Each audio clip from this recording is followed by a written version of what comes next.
கர்த்தருடைய பரிசுத்த நாமத்திற்கு ஸ்தோத்திரம். இந்த நாளிலும் நம்ம வாசிக்க கேட்ட அந்த gospel ரீடிங்ல there is this one person who says, "Depart from me, O Lord." New Testament, Old Testament readingல there is one person who says, "Oh, why did I even see God?" அப்படின்றாங்க. ஸோ அந்த மாதிரி நம்ம பார்க்கும்போது நம்ம எல்லாருமே பாளையத்துக்கு வரோம் அப்படின்னா கடவுளை பார்க்கணும்னு வரோம். We come to see him, we want to talk to him, we want to feel him and experience him.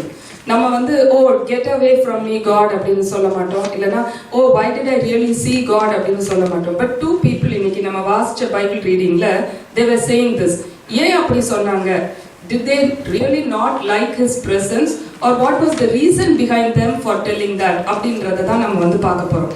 So இந்த gospel reading, new testament reading லூக்ல லூக்கா எழுதின சுவிசேஷத்துல the person who said, "Depart from me, Lord" அப்படின்னு சொல்றது யார் அப்படின்னு சொல்லி பார்த்தோம்னா பேதுரு சொல்றாரு, ஆண்டவரே நீர் என்னை விட்டு அகன்று போக வேண்டும்.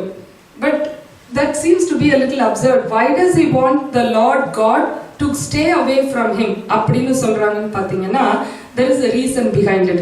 அதுக்கு we have to go through the whole chapter. So இதுல பிகினிங்ல பார்க்கும்போது இந்த ஃபிஷர்மென் எல்லாம் பேதுரு, அந்திரேயா, யாக்கோபு இவங்கெல்லாம் என்ன பண்றாங்க? தேர் ஆல் சீசன்ட் ஃபிஷர்மென், தேர் ஆல் எக்ஸ்பீரியன்ஸ் ஃபிஷர்மென். ஸோ அவங்க என்ன பண்றாங்க? they were trying to fish. So அவங்களுக்கு தெரியும் எப்போ எந்த இடத்துல வலை போட்டா எப்படி மீன் கிடைக்கும் எல்லாமே, ஏன்னா they were experts in their field.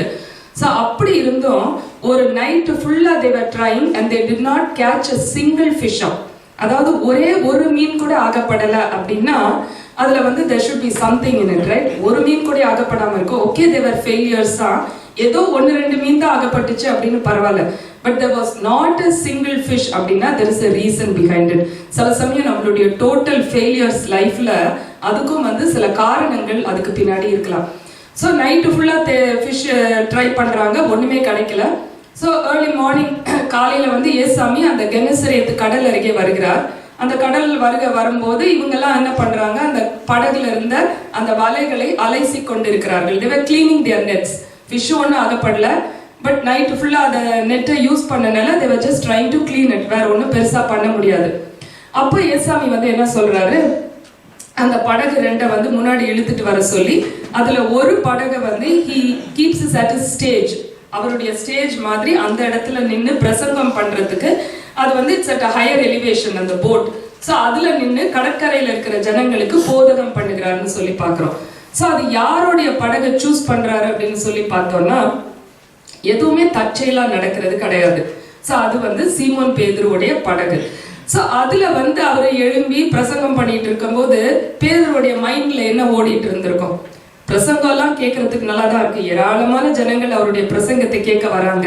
But back of the மைண்ட்ல நம்ம ப்ரொஃபஷன் எப்படி இருக்குது, இன்னைக்கு ஒரு ஃபெயிலியர் ஆச்சே, நைட்டு ஃபுல்லா நம்ம பண்ணோமே, நம்மளுக்கு ஒண்ணுமே கிடைக்கலையே அப்படின்ற ஒரு ஃப்ரஸ்ட்ரேஷன், ஒரு டிசப்பாயின்மெண்ட், ஒரு டிஸ்கரேஜ்மெண்ட் இருந்துகிட்டு தான் இருந்திருக்கும். பட் அப்படி இருந்தும் he was still listening to the word of God. இன்னைக்கு நம்ம எல்லாரும் இங்க வரோம் அப்படின்னா எல்லாமே நம்மளுக்கு ஃபுல்லா பெஸ்டா நடக்குது, அதனால நம்ம இங்க வரோம் அப்படின்னு கிடையாது.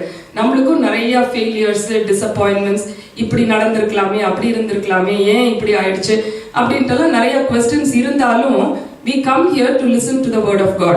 ஸோ அதே மாதிரி இங்க நம்ம பார்க்குறோம், ஆண்டவருடைய வார்த்தையை இவங்கெல்லாம் கேட்டுட்டு தான் இருக்கிறாங்க. கேட்டு முடிச்ச உடனே அதுக்கப்புறம் பாருங்க, ஓகே நீங்க என் வேர்டெல்லாம் கேட்டுட்டீங்க, முடிஞ்சிடுச்சு, ஆசீர்வாதமாக இருங்க, போயிட்டு வாங்கன்னு சொல்லி அனுப்பல. அதுக்கப்புறம் பாருங்க, ஃபர்ஸ்டே ஆண்டவர் உனக்கு என்ன பிரச்சனை நான் அதை தீர்த்து வைக்கிறேன், அதுக்கப்புறம் நான் உனக்கு செய்தி கொடுக்குறேன்னு சொல்லல.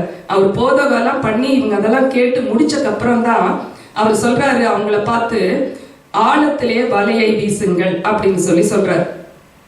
இவர் நீங்க நைட் எல்லாம் கஷ்டப்பட்டீங்களா, உங்களுக்கு மீன் கிடைக்கலையா அப்படிலாம் ஒண்ணுமே சொல்லல.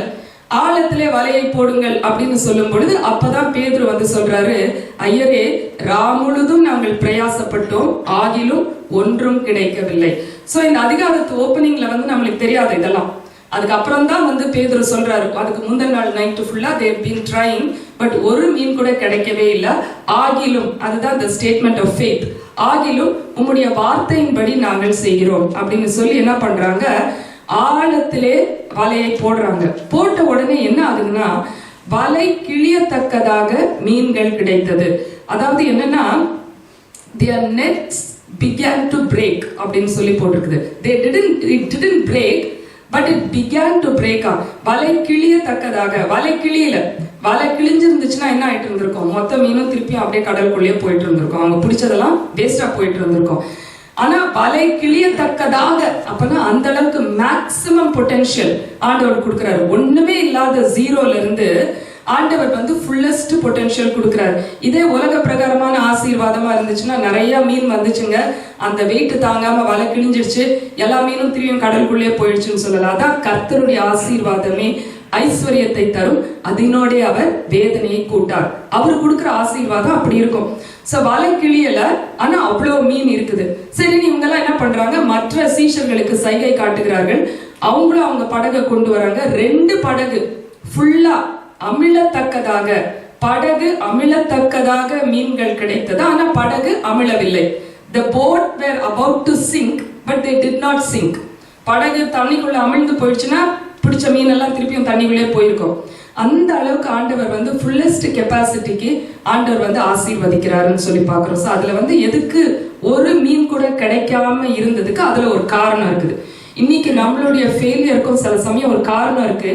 அப்படி ஒண்ணுமே கிடைக்காம இருந்ததுல இருந்து தான் ஆண்டவர் நம்மளை வந்து அப்படி மேக்சிமம் ஆசீர்வதிக்கும் போது அதோடைய அந்த இம்பார்ட்டன்ஸ் வந்து நம்மளால அதை புரிந்து கொள்ள முடியும் அப்படின்னு சொல்லி பாக்குறோம். சோ இங்க வந்து அப்படி நடந்த உடனே அப்பதான் பேதுரு வந்து என்ன பண்ண சொல்றான்? இந்த ஸ்டேட்மெண்ட் நம்ம இன்னைக்கு வாசிச்ச இந்த வசனத்தை, ஆண்டவரே நான் பாவியான மனுஷன், நீர் என்னை விட்டு அகன்று போக வேண்டும். எதுக்காக என்னை விட்டு அகன்று போங்க? Depart from me, please go away from me அப்படின்னு சொல்றான். ஏன்னா I am worthless, I am unworthy of all your blessings அப்படின்னு சொல்லி அதுக்காக தான் சொல்றான். And what a sinful man I am. So first of all ஆண்டவரேன்றான். அது அவர் தான் கடவுள்னு பேதுருக்கு எப்படி அப்போ தெரியும்? That's the first encounter probably. இதுக்கு பின்னாடியாவது ஒரு தடவை ஏசாமி கேட்கிறாரு, ஜனங்கள் எல்லாம் என்ன யாருன்னு சொல்றாங்க அப்படின்னு கேட்கிறாரு, நீங்க என்ன யாருன்னு சொல்றீங்கன்னு கேட்கிறாரு. அப்போ பேதுரு வந்து நீர் ஜீவனுள்ள தேவனுடைய குமாரன் ஆகிய கிறிஸ்து அப்படின்னு சொல்றாரு. ஆனா இங்க வந்து என்னன்னே தெரியாத ஆனா பேதுரு வந்து ஆண்டவரேன்னு சொல்றான். And then he realized that he was a man, just a human, and not just a man but also a sinful man. And not just a sinful man, but he also realized how humble he has to be, and he is not even worthy of God's blessings. அப்படின்றத அவன் realise பண்ணி, ஆண்டவரே நான் பாவியான மனுஷன், நீர் என்னை விட்டு அகன்று போக வேண்டும் அப்படின்னு சொல்லி அவன் கேட்கிறான் அந்த இடத்துல. அப்போ அந்த அப்படி ஒரு ஹியூமிலிட்டி, ஒரு ஸ்டேட்மெண்ட்டை பேதுரு வந்து அந்த இடத்துல சொல்லிட்டு அதுக்கு அடுத்த வசனத்துல எதுக்காக அவன் அப்படி சொல்றான் அப்படிங்கறத அது அடுத்த வசனத்துல நம்ம பாக்குறோம். ஏன் ஆண்டவரை பார்த்து நீ எங்களை விட்டு போயிருங்க அப்படின்னு சொல்லி அவன் சொல்றான்னு பார்த்தோம்னா, அங்க வந்து அவனும் அவனோடு இருந்த சீஷர்களும் அநேக மீன்கள் கிடைத்ததினாலும் பிரமிப்படைந்ததினாலும் அப்படி சொன்னார்கள் அப்படின்னு சொல்லி பாக்குறோம். அதாவது அவங்களுக்கு வந்து லாஜிக்கா அதை எக்ஸ்பிளைனே பண்ண முடியல, எப்படி இவ்வளவு மீன் கிடைக்க முடியும் அப்படின்னு. ரெண்டாவது வந்து they were astonished, பிரமிப்படைந்தார்கள். அவங்களால it was beyond explanation. அதனால he knew that he was not worthy of it அப்படிங்கறத அந்த இடத்துல பாக்குறோம். சோ அவன் பிரமிப்படைந்ததினாலே அப்படி சொன்னார்கள் அப்படின்னு சொல்லி பாக்குறோம். ஆனா வேதத்துல நம்ம வாசிக்கிறோம், முதல் அற்புதம் ஏசாமி செஞ்சது வந்து கானா ஒரு கல்யாணத்துல தண்ணிய திராட்சரசமாக மாற்றினார். சீஷர்கள் அவர் மேல் விசுவாசம் வைத்தார்கள். அதுதான் ஃபர்ஸ்ட் மிரக்கிள் அப்படின்னு சொல்லி பாக்குறோம். அப்ப எப்படி வந்து இந்த சீஷர்கள் வந்து ஜஸ்ட் சும்மா திடீர்னு கடற்கரையில ஒரு மனுஷன் போயிட்டு என்னை பின்பற்றிவான்னு சொன்னா இவர் யாருன்னே தெரியாது. எப்படி அப்ப பேதுரு, அந்திரேயா, யாக்கோபு, யோவான், மத்தேயு இவங்க எல்லாம் அவங்க வேலையை விட்டுட்டு எப்படி அப்படியே இவர் பின்னாடி போனாங்க? இது வரைக்கும் யாருமே அவர் செஞ்ச அதிசயம் அற்புதம் எதையுமே பார்த்ததே கிடையாது. எப்படி அப்பா அப்படி போக முடியும்? How did they know who he was? எப்படி போனாங்க அப்படின்னு சொல்லி நான் நிறைய நேரம் யோசிப்பேன். இன்னைக்கு இதை பார்க்கும்போது இதுல பாருங்க, ஃபர்ஸ்ட் மிரக்கிள் கானா ஒரு கல்யாணம் தான் ஃபர்ஸ்ட் டாக்குமெண்டட் மிரக்கிள் அப்படின்னாலும் there are hundreds of undocumented miracles that are happening in our lives that we don't even realize. பேதுரு வந்து அதை ரியலைஸ் பண்றான், அவன் பிரமிப்படைகிறான். he was astonished. எப்படி வந்து நான் இவ்வளவு பெரிய ஒரு ப்ரொஃபஷனல் ஃபிஷர்மேன் நைட்டு ஃபுல்லா இருந்து என்னால ஒரே ஒரு மீன் கூட பிடிக்க முடியல, பட் அதே அந்த ஆழத்துல போட சொல்லி இவர் வலை கிழியத்தக்க மீன், 2 படகு அமிழத்தக்கதாக மீன்னா டெஃபினெட்லி இட்ஸ் அ மிரக்கிள் அப்படின்றத அவன் அந்த இடத்துல உணர்ந்தான்னு சொல்லி பாக்குறோம். சோ ஏசாமி செய்த முதல் அற்புதம்ன்றதை விட அநேக அற்புதங்கள் நம்ம டே டு டே லைஃப்ல கடவுள் நம்மளுக்கு செஞ்சுட்டே இருக்கிறாரு, which we don't realize. அதுக்கப்புறம் ஏசாமி வந்து என்ன சொல்றாரு அவங்கள பார்த்து, பயப்படாதேயுங்கள், இது முதல் நான் உங்களை மனுஷரை பிடிக்கிறவர்களாக மாற்றுவேன் அப்படின்றாரு. ஏன் பயப்படாதேயுங்கள்ன்றாரு, do not be afraid அப்படின்றாரு. ஏன் அவங்க எதை பார்த்து பயந்தாங்க? ஒன்னும் பயப்படலையே, they were just astonished maybe, but they were not afraid. ஏன் பயப்படாதீங்கன்னு சொன்னார்னா, இவ்வளவு பெரிய ஒரு ஒரு ஆசம் காட் இருக்கிறாரேன்னு சொல்லி, டோன்ட் பி ஆஸ்ட்ரக், நானும் உங்க கூட இருந்து உங்களோட நான் மினிஸ்ட்ரி பண்ணவர், சோ பி அட் ஈஸ் அப்படின்னு சொல்லி அவனை கம்ஃபர்டபிள் சிச்சுவேஷனுக்கு கொண்டு வரார். பழைய ஏற்பாட்டின் காலத்துல பார்க்கும் பொழுது பிதாவானவரை பார்த்து ஜனங்கள் எல்லாம் பயந்தாங்க. மோசையோட மாத்திரம் தான் பிதாவானவர் பேச முடியும்.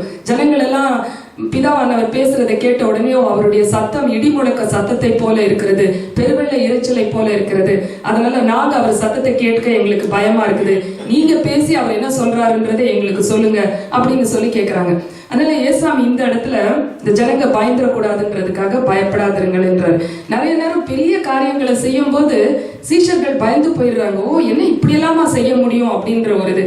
காற்றையும் கடலையும் அதட்டும் போது காற்று கடலை பார்த்து பயந்தது ஒரு பக்கம், செகண்ட் டைம் எதுக்கு பயப்படுறாங்கன்னா, இவர் யாரோ, காற்றும் கடலும் இவருக்கு கீழ்ப்படுகிறதே, இப்படி இல்லாம ஒருத்தரால பண்ண முடியும் அப்படின்னு. அந்த மாதிரி நம்மளால ஆராய்ந்து முடியாத பெரிய காரியங்களையும் எண்ணி முடியாத அதிசயங்களையும் அவர் நம்முடைய வாழ்க்கையில செய்ய அவர் வல்லவராயிருக்கிறார். சோ உன்னுடைய எம்டி லைஃப்ல இருந்து ஒரு ஃபுல்னஸ் ஆண்டவர் வந்து உனக்கு நான் கொடுத்திருக்கிறேனே, அதே லைஃபை நீ மற்றவங்களுக்கும் நீ எடுத்து கொடுக்கணும் அப்படின்னு சொல்லிட்டு தான் from hereafter I will make you fishers of men. எத்தனை பேருடைய லைஃப் வாய்டா இருக்குது, எம்டியா இருக்குது, நல்லா இருக்குது, அவங்களுடைய லைஃப்ல நீ ஒரு ஃபுல்னஸ் கொண்டு வர மாட்டியா? அதாவது வெறுமையான பாத்திரம் நான் நிரம்பி வழியும் பாத்திரமாக ஆண்டவர் நம்மளை மாத்தும் போது அதை நம்மள மாத்திரம் வச்சுக்கிட்டு இருக்க கூடாது, மற்றவங்களுக்கும் நீ அதை போய் எடுத்து சொல்லணும் அப்படின்னு சொல்லி அதை எடுத்து பயன்படுத்த வேண்டும்னு சொல்லி அவங்கள வந்து அழைக்கிறார் அப்படின்னு சொல்லி பாக்குறோம். சோ அதனால வந்து இவங்க எல்லாம் என்ன பண்றாங்க, உடனே தங்கள் படகுகள் தங்கள் வலைகள் எல்லாவற்றையும் விட்டு அவருக்கு பின் சென்றார்கள் அப்படின்னு சொல்லி பாக்குறோம். சோ அதனால இன்னைக்கு வந்து நம்ம வந்து we are all in different professions. அவங்க fishermen மாதிரி, சில டீச்சர்ஸா இருக்கலாம், சில பேங்க்ல வேலை பார்க்கலாம், ப்ரொஃபசர்ஸா இருக்கலாம், என்னென்ன ஜாப்ல நம்ம இருந்தாலும் இப்போ ஆண்டவர் வந்து எல்லாத்தையும் நீங்க வந்து விட்டுட்டு நீங்க வந்து என்னுடைய வேலையை செய்ய வாங்கன்னு சொல்ல வரதை விட what he is trying to say is, என்னுடைய ஜாபுக்கு ப்ரையாரிட்டைஸ் பண்ணுங்க அப்படின்றாரு. ஃபர்ஸ்ட் இம்பார்ட்டன்ஸ் என்னுடைய ஜாபுக்கு கொடுங்கன்றாரு. மகனே, நீ இன்றைக்கு போய் என் திராட்சை தோட்டத்தில் வேலை செய். சோ நீ என்னுடைய வேலையை நீ ஃபர்ஸ்ட் செய். சோ எந்த இடத்துல நம்ம பார்த்தாலும் எனி சிங்கிள் ஆப்பர்ச்சுனிட்டி நம்மளுக்கு கிடைக்குதா அப்படின்னு சொல்லி அலர்ட்டா இருக்கணுமா ஆண்டவருடைய திராட்சை தோட்டத்துல வேலை செய்யறதுக்கு. அது த்ரூ அவர் ஜாப் கூட நம்மளால அதை செய்ய முடியும். பட் அதை நம்ம எந்த அளவுக்கு எஃபெக்டிவா நம்ம செய்யறோம். I will make you fishers of men அப்படின்னா உங்க ஜாப்லயே கூட யூ கேன் பி ஃபிஷர்மேன் அப்படின்றது தான் ஆண்டவர் வந்து இன்னைக்கு நமக்கு கற்றுக் கொடுக்கிறார். சோ அதே மாதிரி ஒரு சிமிலர் சிச்சுவேஷன் ஓல்ட் டெஸ்டமென்ட் ரீடிங்ல நம்ம பார்க்கும் பொழுது இங்க வந்து ப்ராஃபெட் ஐசாயா இருக்கிறார். அவர் வந்து என்ன சொல்றாரு, சேனைகளின் தேவனாகிய கர்த்தரை என் கண்கள் கண்டதே அப்படின்றார். அப்படின்னா இட்ஸ் a குட் திங் தானே, கடவுளை நீ பார்த்தீங்கன்னா அது ஒரு நல்ல காரியம் தானே, நல்ல விஷயம் தானே. அப்படின்னா அது நல்ல விஷயமா சொல்லல, ஓ நான் பார்த்துட்டேனே, ஆண்டவரை பார்க்க கூடாது பட் நான் அவரை போய் பார்த்துட்டேனே அப்படின்ற மாதிரி அவர் சொல்றாரு. சோ ஏன் அப்படி சொல்றாரு அப்படின்னு சொல்லி பார்க்கும் பொழுது, எப்படி பேதுரு வந்து I M a sinful man அப்படின்னு சொல்லி உணர்கிறானோ, அதே மாதிரி ஏசாயா தீர்க்கதரிசியும் ஒரு நல்ல ஒரு பவர்ஃபுல் ஒரு க்ளோரியஸ் விஷன் ஒன்ன பாக்குறாரு. பார்த்துட்டு பேதுரு பார்த்தது வந்து என்ன, ஃப்ரம் ஒரு மீன் கூட பிடிக்காம இருந்து ஒரு 2 மீன் அமிழத்தக்கதாக, படகு அமிழத்தக்கதாக மீன்கள் கிடைக்குது. So he was astonished. ஏசாயா தீர்க்கதரிசி எதை பார்த்து அப்படி அஸ்டானிஷ் ஆனாரு அப்படின்னு சொல்லி பார்த்தோம்னா, கேருபீன்கள் சேராபீன்கள் 2 செட்டைகளால் தங்கள் முகங்களை மூடி, 2 செட்டைகளால் தங்கள் கால்களை மூடி, 2 செட்டைகளால் பறந்து தூயர் தூயர் தூயர் என்று சொல்லி அவரை புகழ்ந்து போற்றினார்களாம். அதனால அந்த வாசல்கள் எல்லாம் அசைந்தது அப்படின்னு சொல்லி பார்க்கிறோம். அந்த தேவாலயம் புகையினால் நிரம்பிற்று அப்படின்னு சொல்லி பார்க்கிறோம்.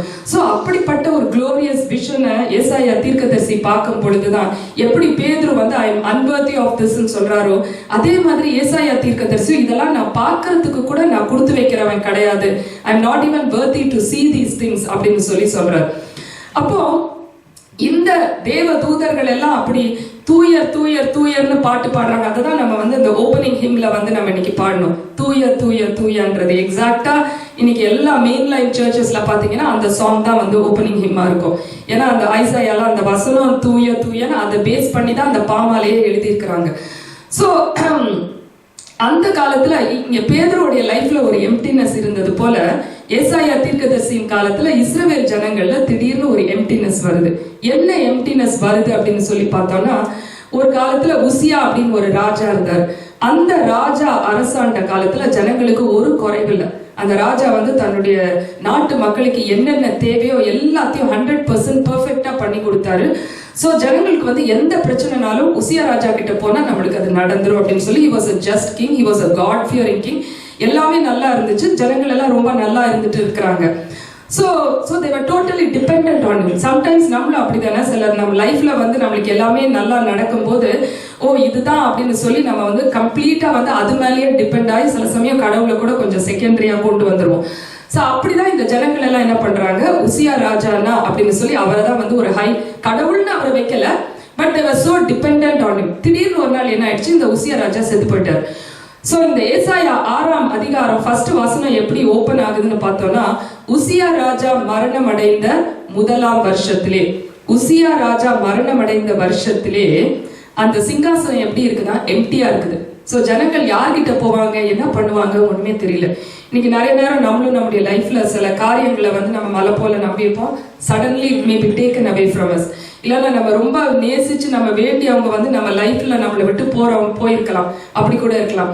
ஏதாவது நம்மளுக்கு ரொம்ப நம்ம டிபெண்டா இருக்கிற சில காரியங்கள் வந்து that can be taken away from us. Nothing is permanent. அததான் இந்த இடத்துல ஆண்டவர் வந்து உணர்த்துகிறார். சோ இந்த உசியா ராஜா பெர்மனண்டா இருப்பாங்கன்னு ஜனங்கள் எல்லாம் இருக்கிறாங்க. திடீர்னு அவர் செத்து போயிட்டாரு. அந்த சிங்காசனம் வந்து எம்டியா இருக்குது. அப்பதான் வந்து என்ன பண்றாங்க, உசியா ராஜா மரணம் அடைந்த வருஷத்திலே ஆண்டவர் உயரமும் உன்னதமுமான சிங்காசனத்திலே வீற்றிருந்தார். அது வரைக்கும் ஆண்டவர் அதுக்கு மேல இருக்கிற சிங்காசனத்துல வீற்று இருக்கிற ஆண்டவரை யாருமே பார்க்கல. இப்போ உசியா ராஜா இல்லைன்ன உடனே தான் உயரமும் உன்னதமுமான சிங்காசனத்திலே வீற்றிருக்கிறதை ஜனங்கள் பார்க்கிறார்கள். தேவாலயம் வஸ்திர தொங்கல்களால் நிறைந்திருந்தது. சோ அப்பதான் அவர்கிட்ட வரணும் அப்படின்றது. நம்மளுக்கு லைஃப்ல எல்லாமே எடுபட்டு போனாலும் we still have a fall back. நம்மளுக்கு கடவுள்னு ஒருத்தர் இருக்கிறாரு, அதை பார்த்துக்குவாரு அப்படின்ற அந்த ஜனங்களுக்கு ஒரு கான்பிடன்ஸ் வந்துச்சு. எப்படி பேதுருவுக்கு வந்து போட் எம்டியா இருந்தாலும் ஏசாமி வந்து அந்த போட்டை ஃபில் பண்றாரோ, அதே போல உசியா ராஜாவுடைய த்ரோன் எம்டியா இருந்தாலும், அந்த கிங் உசாயாவுடைய த்ரோன் எம்டியா இருந்தாலும் the king of kings fills up that place more than anything. வெறும் ஒரு மீன் கிடைக்காம இருக்கிறது எப்படி, அந்த 2 போட்டு அமிழத்தக்கதாக இருக்கிறது எப்படி, அது மாதிரி உசியா ராஜா இருக்கிறது எப்படி, அதை விட கடவுளே ராஜாவாக இருக்கிறது எப்படி, ஏணி வச்சு கூட எட்ட முடியாது. அவ்வளவு பெரிய பிளஸிங்.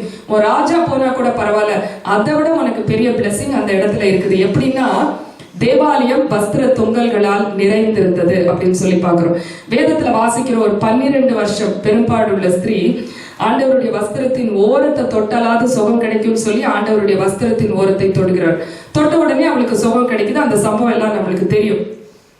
மத்தேயுல வாசிக்கிறோம், இயேசு கிறிஸ்துவினுடைய வஸ்திரத்தின் ஓரத்தையாகிலும் தொட வேண்டும் என்று அநேக வியாதியஸ்தர்கள் வந்தார்களாம். சோ நான் நினைக்கிறேன், ஒருவேளை அதை பார்த்துதான் நிறைய பேர் அட்லீஸ்ட் அவருடைய ஹெம் ஆஃப் த கார்மெண்ட்டை தொட்டாலாவது நம்மளுக்கு சுகம் கிடைக்கும்னு சொல்லி, ஒரு முறை ஏசாமி அப்படிதான் ஒரு கூட்டத்துல பிரசங்கம் பண்ணும்போது நிறைய பேர் வந்து என்ன பண்றாங்க, எப்படியாவது அவருடைய வஸ்திரத்தின் ஓரத்தை தொட வேண்டும்னு சொல்லி நிறைய பேர் வந்து தொடுகிறார்களாம்.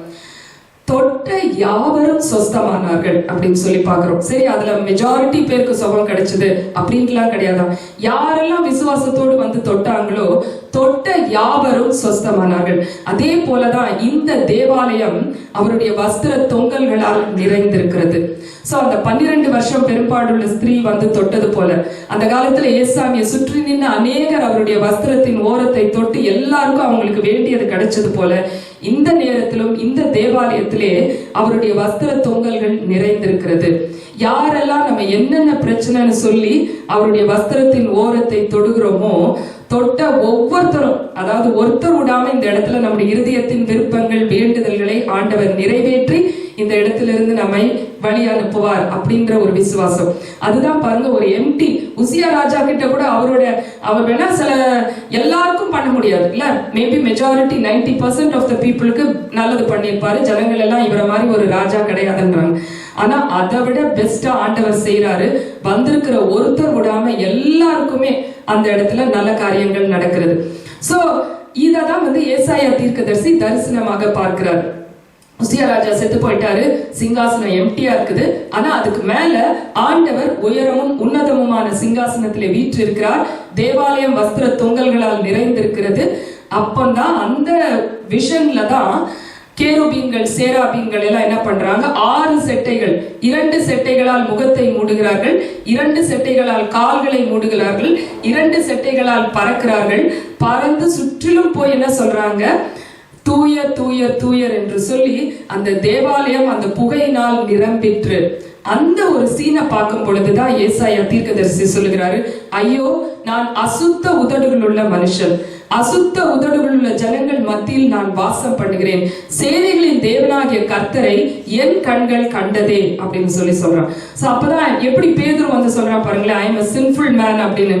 அது என்ன, நான் அவருடைய பிரசங்கத்தை நான் கேட்டேன், இவ்வளவு நேரம் உட்கார்ந்தேன், ஆண்டவர் எனக்கு கொடுத்திருக்கிறாரு அப்படின்னு எல்லாம் அரகண்டா என்ன வேணா பேசியிருக்கலாம். ஆனா I am a sinful man, depart from me, நான் பாவியான மனுஷன், நீர் என்னை விட்டு அகன்று போக வேண்டும் அப்படின்னு பேதுரு தன்னை தாழ்த்தினது போல இங்க ஏசாயா தீர்க்கதரிசியும் தன்னை தாழ்த்துகிறார். ஓ நான் பெரிய பரிசுத்தவான், அதனாலதான் எனக்கு இவ்வளவு பெரிய விஷன் கிடைச்சது, எனக்கு இவ்வளவு பெரிய தரிசனம் கிடைச்சது, யாருக்கும் கிடைக்காதது எனக்கு கிடைச்சது, அப்ப நான் எவ்வளவு கிரேட் அப்படின்ட்டுலாம் அவன் சொல்லாம, நான் அசுத்த உதடுகள் உள்ள மனுஷன், அசுத்த உதடுகள் உள்ள ஜனங்களின் மத்தியில் வாசம் பண்ணுகிறேன், சேனைகளின் தேவனாகிய கர்த்தரை என் கண்கள் கண்டதே அப்படின்னு சொல்லி சொல்றாரு.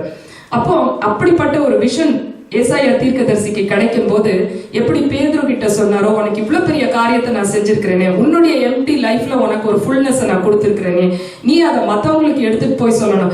ஜஸ்ட் ஏதோ மெட்டீரியல் பெனிஃபிட்ஸ் மாத்திரம் கிடையாது, ஒரு ஃபிஷ்ஷும் பிடிக்கல, ஏகப்பட்ட ஃபிஷ் கிடைச்சது, உனக்கும் ஆண்டவர் நிறைய பணத்தை கொட்டுவாரு அப்படின்றது கிடையாது. ஒரு சிக்னஸ்ல ஆண்டவர் உனக்கு ஹெல்த்தை கொடுக்கலாம், ஒரு ஃபைனான்சியல் வீக்னஸ்ல ஆண்டவர் உனக்கு ஒரு ஃபைனான்சியல் ஸ்டெபிலிட்டியை கொடுக்கலாம், ஒரு புரோக்கன் ரிலேஷன்ஷிப்ல ஆண்டவர் உனக்கு ஒரு ஸ்டெபிலிட்டியை கொடுக்கலாம்.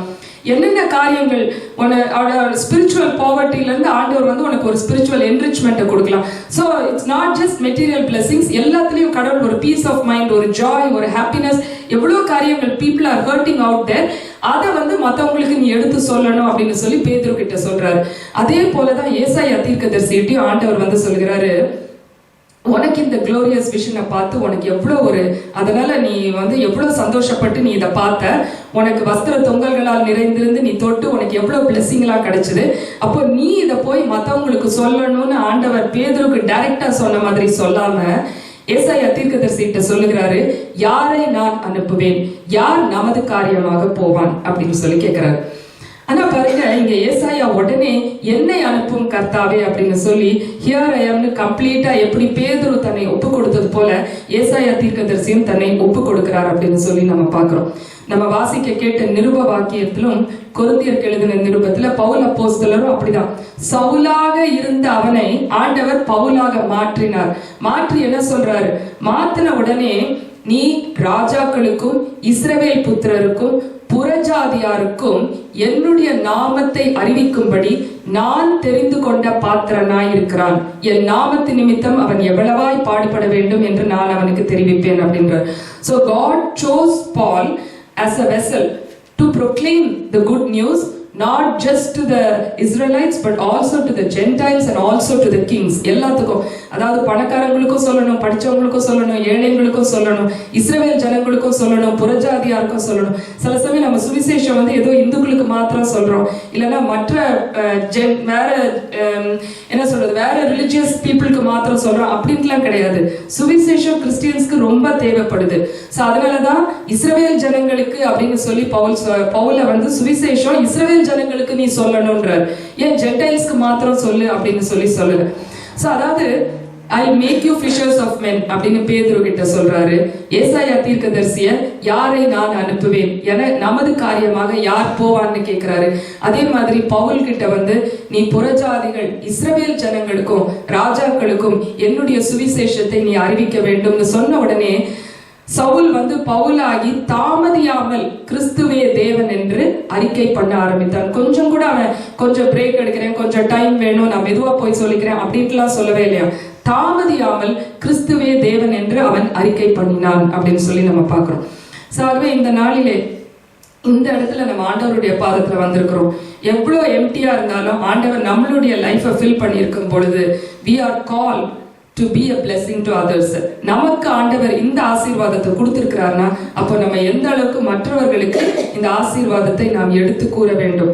I will make you fishers of men அப்படின்னு சொன்னவர் நிச்சயமாக அதெல்லாம் ஏதோ வேலையெல்லாம் ரிசைன் பண்ணி ராஜினாமா பண்ணி அதெல்லாம் இந்த இவாஞ்சலிஸ்ட் மாதிரி அவங்க பண்ற வேலை அப்படின்னு சொல்லி நம்ம நினைக்காம டே டு டே லைஃப்ல நம்ம மீட் பண்றவங்களுக்கு நம்ம சுவிசேஷத்தை எடுத்து சொல்றோம் அப்படின்னா not just we are trying to convert Christians.